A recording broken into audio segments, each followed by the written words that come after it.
Now the men of Israel had sworn to Mizpah, "No one of us shall give his daughter in marriage to Benjamin." And the people came to Bethel and sat there till evening before God, and they lifted up their voices and wept bitterly. And they said, "O Lord, the God of Israel, why has this happened in Israel, that today there should be one tribe lacking in Israel?" And the next day the people rose early and built there an altar and offered burnt offerings and peace offerings.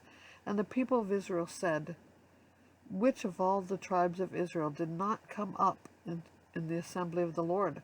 For they had taken a great oath concerning him who did not come up to the Lord to Mizpah, saying, "He shall surely be put to death." And the people of Israel had compassion for Benjamin their brother, and said, "One tribe is cut off from Israel this day. What shall we do for wives for those who are left, since we have sworn by the Lord that we will not give them any of our daughters for wives?" And they said, "What one is there of the tribes of Israel that did not come up to the Lord to Mizpah?" And behold, no one had come to the camp from Jabesh Gilead to the assembly. For when the people were mustered, behold, not one of the inhabitants of Jabesh Gilead was there. So the congregation sent 12,000 of their bravest men there, and commanded them, "Go and strike the inhabitants of Jabesh Gilead with the edge of the sword, also the women and the little ones. This is what you shall do. Every male and every woman that has lain with a male you shall devote to destruction."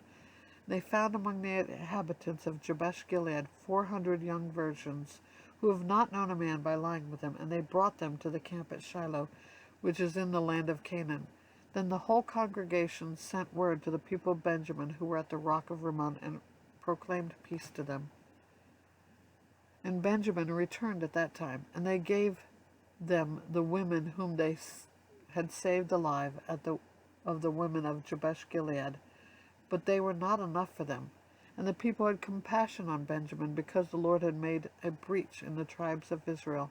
Then the elders of the congregation said, "What shall we do for wives for those who are left, since the women are destroyed out of Benjamin?"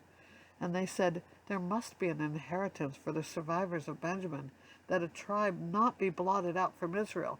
Yet we cannot give them wives from our daughters, for the people of Israel had sworn, 'Cursed be he who gives a wife to Benjamin.'" So they said, "Behold, there is the yearly feast of the Lord at Shiloh, which is north of Bethel, on the east of the highway that goes up from Bethel to Shechem, and south of Lebanon." And they commanded the people of Benjamin, saying, "Go and lie in ambush in the vineyards, and watch. If the daughters of Shiloh come out to dance in the dances, then come out of the vineyards and snatch each man his wife from the daughters of Shiloh, and go to the land of Benjamin.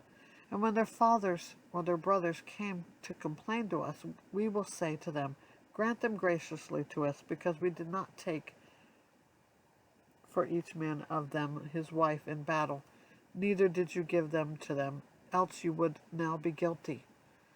And the people of Benjamin did so, and took their wives, according to their number, from the dancers whom they carried off. Then they went and returned to their inheritance, and rebuilt the towns and lived in them.